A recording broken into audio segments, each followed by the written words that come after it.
Year 2022 has been ended with a massive storm of the century in different parts of the world.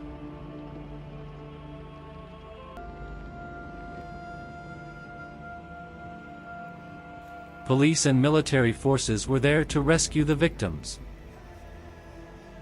After a historic storm of above than 58 inches ice and blizzard, traffic stuck on the roads that caused trouble to people of the state. Ice level was about to 6 feet and most of the people were stuck in their cars on the roadside. Record-breaking snowstorm in Buffalo, New York closed all stations. Everything was shut down and flights were canceled due to this record-breaking snowfall.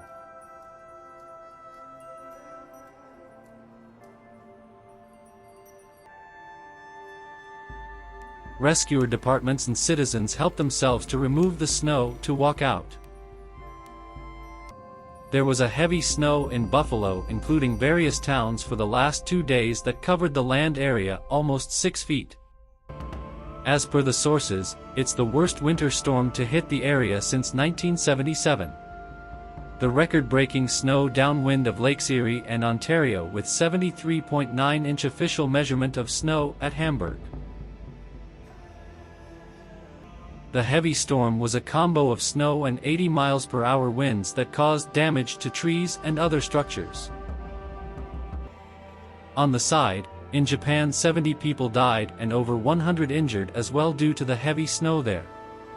Heavy snow affected Japan's northern side and it had caused disruption in the traffic movement. Severe weather shut down train lines for several hours and left roads, as well as power outage occurred.